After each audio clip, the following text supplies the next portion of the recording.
சாந்தி, ஏ சாந்தி, இந்த வந்துட்டு ஏண்டி 4 தடவை கூப்பிட்டாதான் காசு கொண்டு வருவியா? எழவு தினம் காலையில எந்திரிச்சா சாந்தி சாந்தி உன் பேரை கூப்பிட வேண்டியதா இருக்கு. நீ எப்ப இந்த வீட்டை விட்டு ஒழிய போறியோ அப்பதான் எனக்கு சாந்தி கிடைக்கும். கொண்டா காசிய.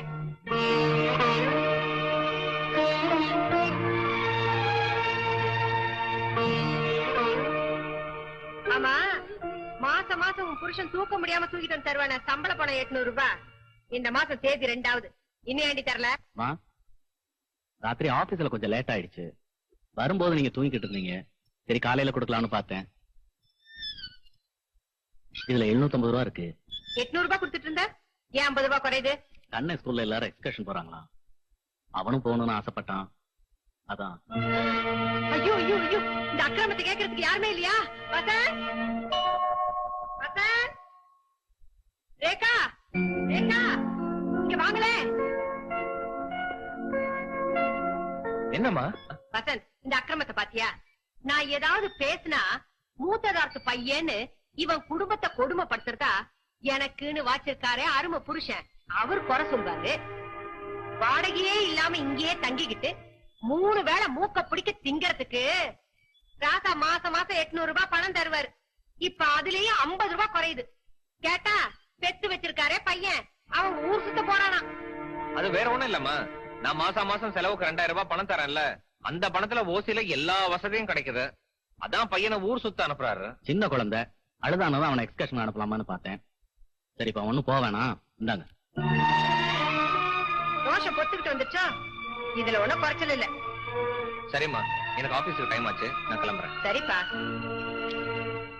என்னம்மா காலையிலே உன் மூத்த மருமக மூட அப்செட் பண்ணிட்டாளா? ஆமா, எல்லாம் உங்க அப்பா குடுக்குற செல்லம். இந்தா, என் வீட்டுல தண்ணி வரல, எல்லா துணியும் தோச்சு அயன் பண்ணி வை. காஸ்ட்லி புடவை எல்லாம் இருக்கு, பொறாமப்பட்டு போசிக்கிறாத. போடி, போய் துவைச்சு போடுப்போ. லதா, நாளுக்கு நாள் இப்படி இழைச்சுக்கிட்டே போறியே, உன் புருஷன் உன்னை சரியா கவனிச்சுக்கிறான்ல? நான் ஓன் ட்ரைனிங்ல வளர்ந்தவமா, என் வீட்டு கடிகாரம் கூட என்ன கேட்டுதான் மணி அடிக்கும். ராசாத்தி.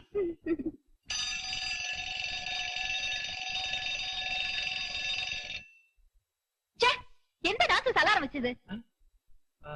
உன் புருஷன் இருந்த நான்சென்ஸ் தான். அது காலையில எந்திரிச்சு உன் துணி எல்லாம் அயன் பண்ணுங்கிறதுக்காக நான் தான் அலாரம் வச்சேன். அதுக்கு போய் இந்த கத்து கத்துற. நீங்க அலாரம் வச்சீங்கன்னா ஏன் தூக்கமும் கெடுதல்ல? நாளையில இந்த அலாரம் வைக்காம எந்திரிக்கணும்.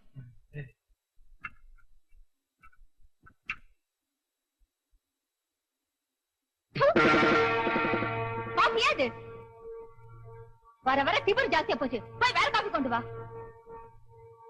என்ன ஏமூச்ச பாக்குறீங்க? போய் வேலை பாருங்க.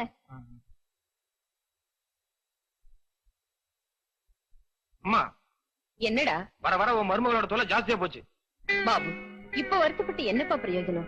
அன்னைக்கு பொண்ணு பார்க்க போன இடத்துல அவளுக்கு ஆட தெரியுமா பாட தெரியுமான்னு கேட்டியே, அடக்கமா இருக்க தெரியுமான்னு கேட்டியா? உனக்கு பொண்ணு பிடிச்சிருந்தா நானும் சரின்னு சொல்லிட்டேன்பா. இப்ப பாரு 2 பேரும் அனுபவிக்கிறோம். ஏமா, லதாவோட அம்மா மருமகளை மிரட்டுற மாதிரி உன்னால மிரட்ட முடியாதம்மா. இல்லப்பா, மத்தவங்களை அவமானப்படுத்துறதா அவ குடும்ப பழக்கம், அமைதியா இருக்கிறது நம்ம குடும்ப பழக்கம்.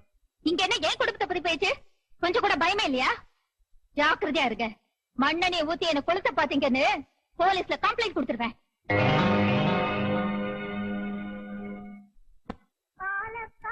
பக்கத்திலே ஒரு அப்பாவி ராஜா, அவர் பழக்கத்திலே குழந்தைய போல் ஒரு அம்மாண்டி ராஜா. யாரம்மா அது யாரம்மா? அடா அடா அடா, இந்த கற்பனைக்கு ஒண்ணும் குறைச்சல் இல்ல. பைத்தியக்காரி, இந்த வயசுல எல்லாத்தையும் என்னால கற்பனை பண்ணி தான் பார்க்க முடியும், வேற ஒண்ணும் முடியாது. ராஜேஸ்வரி, வர்ற 15ஆம் தேதி என்ன தெரியுமா உனக்கு? என்ன நீங்களே சொல்லுங்க, எனக்கு நிறைய வேலை இருக்கு. வர்ற 15ஆம் தேதி அன்னைக்கு எனக்கு 60 வயசு பிறக்க போகுது. 60 வயசு ஆகுதா? எனக்கு அன்னைக்கு நம்ம சஷ்டியப்த பூர்த்தி கொண்டாடலாமா? சஷ்டியப்த பூர்த்தியா? அதுக்கு ரொம்ப செலவாகுமே. பரவாயில்லைங்க. என்னடி இது, என் பொண்ணு லதாவுக்கு சீர்வரிசை சரியா பண்ணல, உங்க சந்தோஷம் தான் உங்களுக்கு பெருசுன்னு அடிக்கடி என்ன குத்தி காட்டுவ. இப்ப நிறைய செலவு பண்ணி சஷ்யப்த பூர்த்தி கொண்டாடலான்னு சொல்றியே.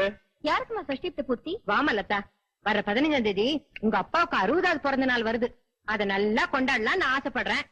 நீ ஏதாவது சொல்லுமா? மாமாவோட சஷ்டிப்த பூர்த்தி விமர்சையா கொண்டாட வேண்டியது நம்ம கடமை இல்லையா? அது எனக்கு புரியுது சாந்தி. ஆனா நான் வாங்குற 800 ரூபாய் சம்பளத்துக்கு ஏற்கனவே ஆபீஸ்ல கடன் வாங்கிட்டேன். நீங்க எங்கேயும் போய் கடன் வாங்க வேண்டாம். சாந்தி, உங்ககிட்ட மிச்சம் இருக்கிறது இந்த வளையல் மட்டும் தானே. பரவாயில்லைங்க, இப்ப இந்த வளையல விட நமக்கு மாமாவோட சந்தோஷம் தான் முக்கியம். இப்ப 60ஆம் கல்யாணம் ஒண்ணுதான் குறைச்சல். ஏதோ ஒரு மூலையில முடங்கி கிடந்தோன்னு இல்லாம இந்த வயசுல இப்படி ஒரு ஆசையா? வழக்கமா உங்க அண்ணன் எந்த செலவையும் ஏத்துக்க போறது இல்ல. எல்லா செலவும் நம்ம தலைமையில வந்து விழப்போகுது. முந்திக்கிட்டு போய் நிக்காம கண்டும் காணாம இருந்துருங்க. ஏதாவது பணம் கேட்டா இல்லன்னு சொல்லிடுங்க, சரியா? சரி சரி சரி. எப்பா, என் அருமை கண்மணிகளா, 60ஆம் கல்யாணத்துக்கு அப்பா பணம் கேட்டுருவானோன்னு நினைச்சு யாரும் பயப்படாதீங்களா. என் இறுதி யாத்திரையே ஒழுங்கா நடத்த போறீங்களோ இல்லையோ, அதுக்கு பயந்துகிட்டே நான் கொஞ்சம் பணம் சேர்த்து வச்சிருக்கேன். ஏதோ பாவம் உங்க அம்மா 60ஆம் கல்யாணம் பண்ணணும்னு ஆசைப்படுறா. அதையும் என் பணத்திலேயே செஞ்சு முடிச்சிருங்க. லதா, சாப்பிடலாமா? இங்க வந்து உட்காந்துக்க. வா வா, இந்தா இது சாப்பிடு. ராஜேஸ்வரி, சாந்தி சாப்பிட்டாளா? இல்ல, அவ பந்தி பரிமாறுவா. சாந்தி, சாந்தி, கூப்பிட்டீங்களா மாமா? வாமா, நீயும் உட்காந்து சாப்பிட. இப்ப அவளுக்கு என்ன அவசரம்? நீ போய் பந்தி பரிமாறுப்போ. எல்லாரும் பல்லக்கில் ஏறிட்டா பல்லக்க யார் தூக்குறது? தாத்தா தாத்தா, நானும் உங்க கூடவே சாப்பிடுறேன். உட்காந்துக்கோ, தாத்தா இலையிலே சாப்பிடு. அம்மாவும் புள்ளியும் ஏன்டா இப்படி சோத்து கலையறீங்க? எந்திரிச்சு போய் எல்லாரும் தண்ணி ஊத்துப்போ. அம்மா,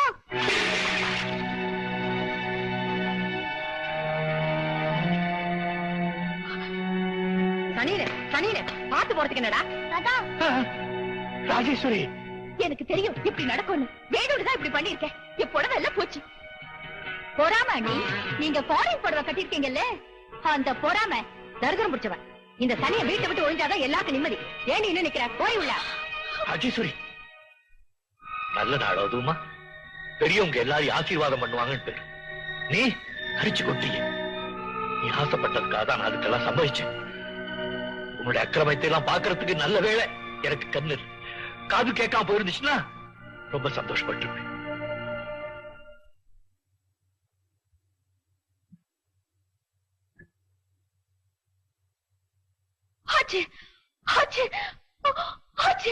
ரேகா, என்னமாச்சு?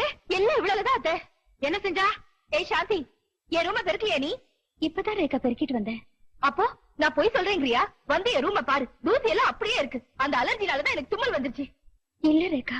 எதுக்கா பேசுற? அத்தை, தினமும் இவளோட சண்டை போட்டுட்டு இருக்க முடியாது. சீக்கிரமா ஒரு நல்ல வேலைக்காரியா பாருங்க. வேலைக்காரியா? இவ புருஷன் கொடுக்கிற பணத்துக்கு இவ இந்த வேலை கூட செய்யாம இங்க எப்படி இருக்க முடியும்? இத பாரு, ஒழுங்கா வேலை செய்ய முடியும்னா இங்க இரு, இல்லன்னா வீட்டை விட்டு போயிடு. என்ன? இனிமே ஒழுங்கா வேலை செய்யறது. சொல்லிட்டு இங்கே நிக்கிற? சீக்கிரமா போய் ரேகா ரூம கிளீன் பண்ணு. அவளுக்கு தூசி அலர்ஜின்னு தெரியுமில்ல? சாந்தி, இல்லம்மா. ராஜேஸ்வரி, எல்லாரையுமே தூசியா நினைக்கிற உன்னுடைய 2வது மகளுக்கு தூசி அலர்ஜி. அவளுக்கு தூசி அலர்ஜி இல்லடி, உனக்கு அவளுக்கு சேர்த்து காசு அலர்ஜி. அகம்பாவத்தையும் 2வது மருமகளையும் குப்பையோட சேர்த்து பெருக்கி தெருவுல கொட்டாதான் இந்த வீட்டுக்கே பிடிச்சிருக்கிற அலர்ஜி போகும். யார்கிட்ட என்ன பேசுறோன்னு தெரிஞ்சுக்கிட்டு பேசுங்க. அம்மாடி, எனக்கு பார்வைதான் தெரியாது, பேச தெரியும். நான் எல்லாத்தையும் தெரிஞ்சுக்கிட்டு தானே பேசுறேன்.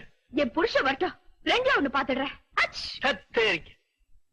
அவளுடைய அகம்பாவம் தான் உனக்கு ஒட்டும் நினைச்சேன். அலர்ஜி ஒட்டிக்கிச்சா? நடு வீட்டுல முக்காதே மடி. அவங்க கூட சேர்ந்து நானும் உனக்கு ஒரு வேலை கொடுக்க போறேன். தப்பா நினைச்சுக்க மாட்டியே? என்ன மாமா இப்படி எல்லாம் பேசுறீங்க? இத படி. யாரும் எழுதிருக்கா? சிவா எழுதியிருக்காரு மாமா. காலேஜ்ல முக்கியமான டெஸ்ட் இருந்ததுனால 60ஆம் கல்யாணத்துக்கு வர முடியலையா? 60ஆம் கல்யாணம் கிடக்குது கழுத. அவன் நல்லா படிக்கணும், அவனுக்குன்னு தனியா ஒரு வாழ்க்கையை ஏற்படுத்திக்கணும்னு அப்பா சொன்னதா நீயே அவனுக்கு லெட்டர் எழுதிடுமா?